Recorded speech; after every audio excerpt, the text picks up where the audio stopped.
Some of you may not know this, but Cyberpunk Edgerunners has a fascinating backstory.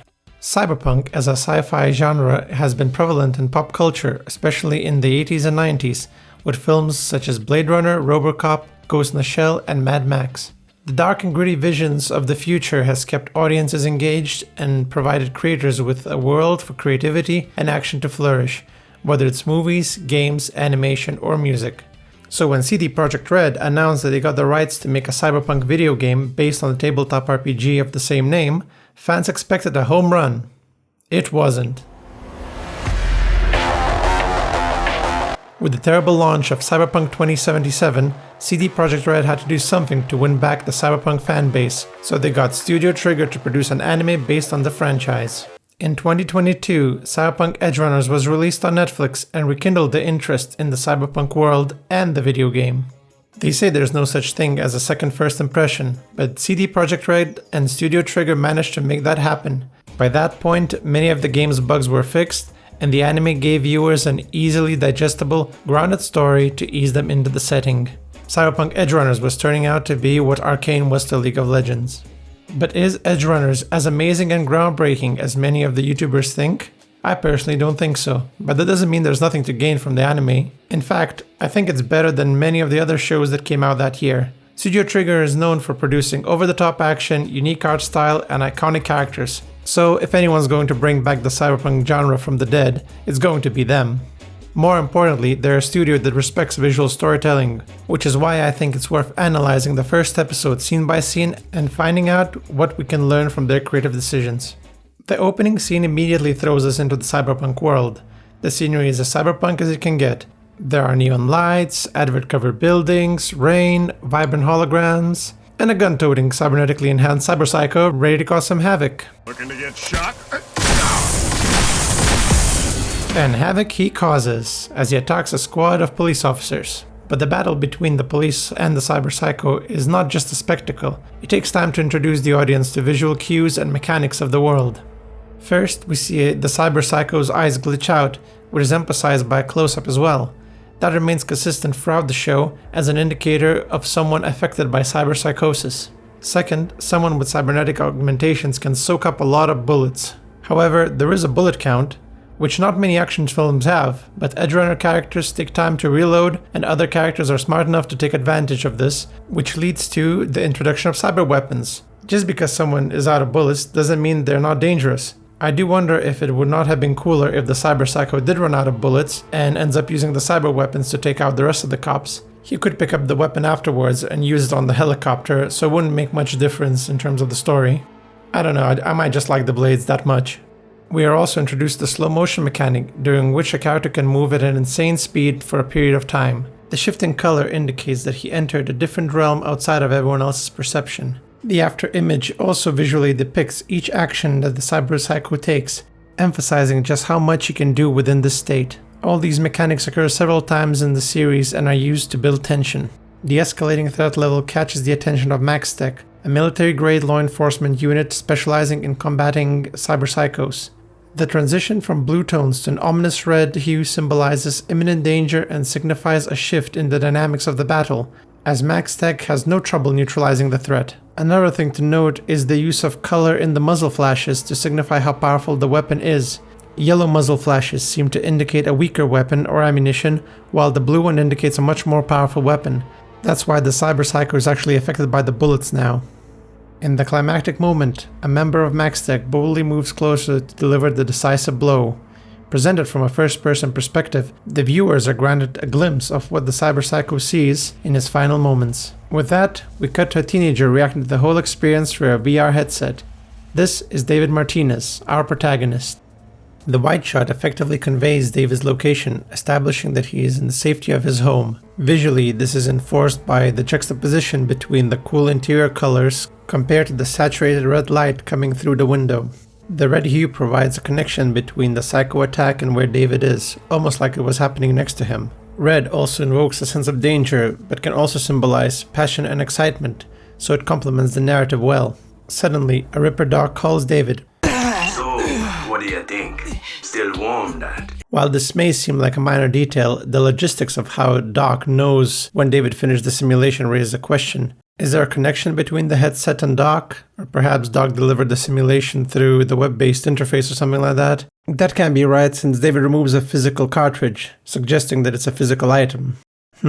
Anyway, Doc plops down some exposition, which I find a bit clunky. Nevertheless, certain key points are worth highlighting. Firstly, the simulation David was experiencing is called the brain dance, or a BD. These BDs consist of recorded memories and experiences that can be shared with others, serving as a popular form of entertainment within the cyberpunk world. Doc also mentions Kurosaki, who is the creator of this BD. Keep his name in mind because he'll be relevant in the future. Furthermore, Doc cautions David about the dangers of cyberpsychosis. It's important to know that this warning will be repeated frequently throughout the show.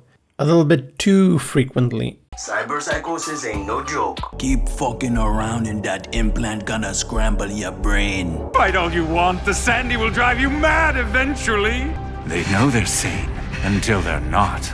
I've seen plenty of chrome jocks go psycho over the years. That's right, cyberpsychosis. You need to chill, Chum, unless you want a strict diet of immunoblockers.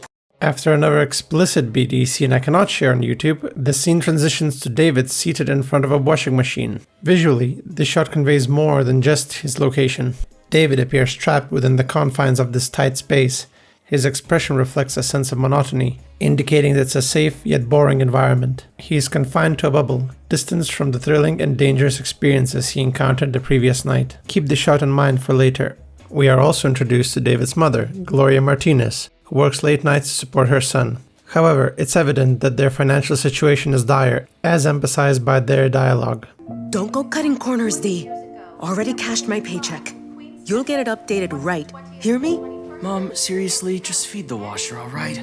I forgot this time, I told you. Pay attention to the jacket as well. It does seem contradictory that David and his mother live in such a spacious apartment, considering their financial struggles. However, it is a futuristic setting, so it's possible that even the less fortunate might have access to larger accommodations. Luckily, later shots depict their poverty a lot better. David catches a glimpse of his mother on the news report, and the audience is presented with a familiar location. The reporter reveals that a military implant was stolen, leaving viewers to ponder its whereabouts. The scene provides insight into both David's and Gloria's perspectives, with Gloria maintaining a more mature outlook. You're on TV! Nova! Not Nova, David. A bloodbath. The relationship between David and his mother is well defined. Gloria genuinely cares for David and tries to raise him properly. Simultaneously, David is maturing and wants to take more responsibilities to support both himself and his mother. There exists a noticeable emotional distance between the two of them. David stands bathed in bright sunlight during his conversation with Gloria, while she remains in darkness. This deliberate composition enhances the disparity between them. David stands upright, displaying a sense of youthful energy and hope, while Gloria slouches with tired eyes and disheveled hair. The toll of single-handedly raising her son is evident, yet her unwavering dedication to his well-being remains her primary objective. Apparently, this includes cyber implant theft, as we discover Gloria has been concealing the stolen implant all along. Clues were subtly woven into the narrative, allowing astute viewers to uncover the truth. First was the moment David attempts to put the jacket over Gloria, and she's visibly startled. Morning, mijo. The deliberate shift in her position from facing away from David to facing him may disorient the audience, but I think it was an intentional choice. Rather than having her conspicuously turn towards David, the creators employ a subtler approach, providing viewers with a hint while maintaining a sense of ambiguity. When Gloria mentions she's getting paid later that night, the camera cuts to a close-up of the jacket. Initially, it could be inferred that she's referring to her EMT work. However, the revelation of the jacket's contents compels us to reassess the shot and its significance. Lastly, when the reporter on TV mentions the stolen implant, we immediately cut to CCTV footage featuring Gloria. A military-grade implant was found missing from the body of Lieutenant Colonel James Norris, shot dead by MaxTag last night. Without prior knowledge who took the implant, we, like David, remain clueless. From his perspective, Gloria appears to be a heroic figure receiving recognition for her work, but with added context, we're looking at the culprit of the theft. These carefully constructed visual and narrative cues engage the audience in a suspenseful journey of discovery, gradually revealing Gloria's involvement in the implant theft and challenging our own initial perceptions. After David leaves, Gloria calls Maine, another important character of the series. Before we move on, I want to get back to the cyber psycho and the brain dance incident, because I think the whole thing is very contrived. First, how did David get the brain dance so quick? Doc said it was hot off the presses, but how hot? How the heck did Mr. Kurosaki know about the incident so quick? Does he need the body of Colonel James Norris to extract the BD? And he needs to edit it too, right? How long does that take? How much time does it take to put the information on a cartridge, then for Doc to give to David, and then for David to get back home and watch the whole scene? Doc mentions the data was scrolled by an Edgerunner a few hours ago, whatever that means. I need to know what the heck scrolling is, because I have no idea how an Edgerunner managed to get the data off someone who got shot in the head while surrounded by max tech. I just don't think that a military-grade cyber psycho would be left on the streets for anyone to do whatever. Speaking of which, the CCTV footage shows Gloria there sometime early in the morning, since we see the sun is out. Again, that raises a question. When did the incident take place? It had to be at night, but still early enough for the data to be scrolled, handed to Kurosaki, edited by him, delivered to Doc, then given to David, and then watched by him. But if it was so early in the night, why did it take so long for Gloria's unit to clear the scene? Of course, it was a crime scene, so maybe it takes some time to investigate the incident and then clear the bodies, even though a later scene shows that it's quite a prompt operation.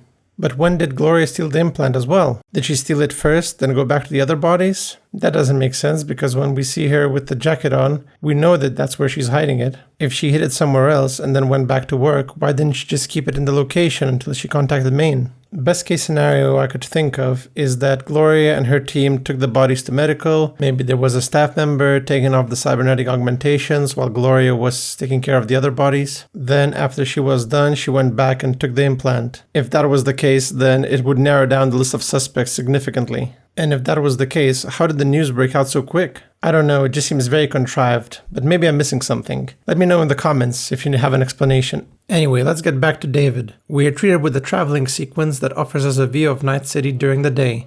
The city pulses with life and activity, but much like David, everyone seems desensitized to the societal decay around them. During this sequence, a mysterious colorful shimmer catches David's eye, leading him to spot a woman. The exact details are unclear at this point, but we come to expect that from a show that loves setting up future scenes and tantalizing us with hints of what's to come. As we continue to follow David, the environment undergoes a shift as he enters a more affluent area. The architecture becomes grander, everything appears to be cleaner, and people seem a bit more civil and orderly. However, their outward appearance doesn't translate into kindness. In fact, David faces abuse from his peers due to his economic status. It also emphasizes one of the show's recurring themes, the pursuit of upgrades. You will observe. Go to rat off the street. Me? Nah, wouldn't show my face. You're crazy, I know, but some of us are here to learn. With that fossil tech? Updates, man. Bet it's not compatible. It seems that just having the tech isn't enough. You need to stay up to date in order to stay competitive. There's a better scene later on in the episode that reinforces that theme. David's interface device malfunctions, causing a disruption in the entire classroom. As a result, he is reprimanded by the school's principal, and Gloria is called in. I find it weird that a prestigious school can't give its students the tech they need to learn. It's like making the kids buy their own desks in the classroom. It's not like a pen or a backpack. This is sophisticated technology, and they just let students plug anything in? I don't think David is the only one to blame here. It's the school's responsibility to make sure the tech works. Now, you may have noticed a recurring shot of David's leg shaking in various scenes. Normally, a shaking leg happens when a person is bored, anxious, tense, or stressed. It's an easy visual way to show David's state of mind through his body language. David may appear as cool and dismissive, but the audience can see that things are getting to him. The shaking leg builds tension, making the viewer guess when David will snap. After school, David is driven home by Gloria. Gloria reaffirms her desire for David's success, and while astute viewers may know this through visual storytelling, this is the first time David is hearing this directly. You have to work hard and rise through the ranks. My son at Arasaka Tower, top floor, I can just see it. You've got this, D. You're my son. Little does he know these will be the final words he hears from her, as they soon find themselves caught in the crossfire of a gang attack. Before we dive deeper, let's take a moment to revisit the washing machine scene. I think this scene holds a lot of significance in the overall narrative. If we interpret this shot as David being confined inside a bubble of safety, the little detail like the bubble shaking followed by the washing machine saying, "Cycle suspended due to insufficient funds," sets up the idea that safety only exists if you can afford it. As soon as the money runs out, there's no safety. When the trauma team arrives, they dismiss David and Gloria because they didn't purchase a rescue package. It's not a client. Neither is she. Hey, wait! Secure the policyholder. Leave them for the city meat wagon. Copy that. I think this scene is done very well. It really keeps the audience on edge as they clearly see the fire around Gloria and David. Gloria's subtle body movements reaffirm that she is alive but in need of medical attention. It really puts you in David's shoes and makes you hate the unjust system and how helpless you are without financial security. What the hell? Hey! Where you going? Shit! No way! Just gonna leave us here? Mom! Mama! The doctor, constrained by the low-tier package, offers little assistance as well. Yeah, there's a reason everyone in Night City wants insurance. Stay safe now. With Gloria in the hospital, David has to take charge of the situation, though things don't go his way. Rent is due and he needs to cover for the medical bills, which quickly drains any funds Gloria saved up. He also discovers the cybernetic implant. Turns out it's a military-grade Sandavistan. We already know what it's capable of. It's kind of like the show's One Ring or the lightsaber. We know he's not going to sell it. I find the quick shot of the folded-up uniform very meaningful. It represents Gloria's dream of David's success, and David tries to honor it by going back to school despite what happened. I also like how the show reuses the same shots to recontextualize them each time. Like the previous shot of the woman's hair was now replaced by Katsuo's face.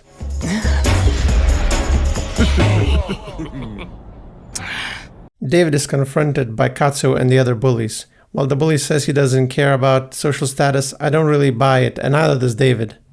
There's no rule that says a street kid can't make it at the academy, provided they pay their way. What cracks my chrome is something else entirely. Though I can understand Katsuo's perspective. To Katsuo, David doesn't belong in his academy because David represents the lowlives of Night City. It's highlighted by the composition.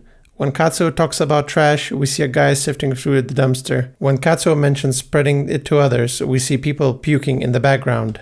It's representative of Katsuo's point of view. He hates the idea of sharing the same space with people he considers lowlives. He believes in segregation between groups, not just based on wealth, but based on culture. It would be interesting to see how Katsuo would treat a street kid that tries to act like a corpo. Would he be giving the kid a hard time? I don't know. This is also where we have the need for upgrades reinforced. Even if David might be physically tougher than the bully, Katsuo has cybernetic implants that allow him to be so much stronger. I love this guy, by the way. What? Huh? This is that Studio Trigger charm where they didn't have to make the bully act like this, but they did it anyway, making the scene much more entertaining. You gotta love to hate him. Nothing like the Strong Arms 400 to bring out the best in your kung fu chipware. After receiving a beating and left in the dumps, David's suffering isn't over yet, as he receives a call from the doctor. Mr. Martinez? I'm calling in regards to Gloria Martinez's condition. Gloria, David's mother, dies. I like how the creator reuses the same doctor shot, but instead of Gloria's belongings, he leaves David with a digital brochure for funeral arrangements. It's hard to blame the doctor though, as these things probably happen all the time. However, I find it hard to believe that Gloria didn't prepare a plan B in case something happens to her. She's clearly doing risky jobs, so she must have thought of something in case she's caught or killed. We know she was close to Maine and had a few connections that could help David out. David does join Maine's crew later, but that was just a coincidence rather than anything Gloria planned. I think it's a bit of an oversight on the creator's part. I think there was an opportunity to have Maine contact David somehow, maybe during this funeral scene where David collects Gloria's ashes. But nope, David just journeys back home, revisiting the same locations we encountered earlier in the episode. However, this time, the surroundings are devoid of life, accentuating David's profound loneliness and isolation. He feels abandoned by everyone. The only attention he receives is from those seeking money or those seeking to inflict cruelty. Additionally, we are treated the same wide shot, but this time the city is bathed in green hues. We can see how the creators apply basic color theory to the same shot in order to visually enhance the emotional state our protagonist is in. The red evokes emotions of danger and excitement, the yellow evokes hope and opportunity, and now, the shade of green evokes a feeling of isolation, stagnation, envy, and greed, emotions that have festered within David throughout his arduous journey. David is overwhelmed by everything that happened to him. The montage of clips emphasizes his loss, his frustration, Gloria's dream, and death in the hands of an unfair system. Green can also symbolize healing and peace, which David eventually finds as his twitching leg finally ceases its relentless motion. Determined to take control of his life, we witness David entering Doc's clinic and requesting the implant to be inserted into him. I want this fused here. High time I chrome the fuck up. One can interpret the line as a clever play on words, with chrome replacing the word grow. It highlights David's resolve to grow up and take responsibility for his own destiny. Overall, I believe it's a promising start of the show, with creators showcasing their commendable grasp of visual storytelling, elevating Cyberpunk Edgerunners above the mediocrity of contemporary TV shows and movies. While there may be a few plot holes and instances of exposition-heavy dialogue, these shortcomings didn't deter me from recommending the show to others. Personally, I didn't think it was better than Arcane, but it's not that far off, and based on fan reception, I think Edgerunners did exactly what it set out to do. If you enjoyed the analysis, I recommend giving the rest of the show a watch as well. And if you'd like me to delve into further episodes, let me know in the comments. Make sure to hit that subscribe button if you want more analysis like this. Thanks for watching.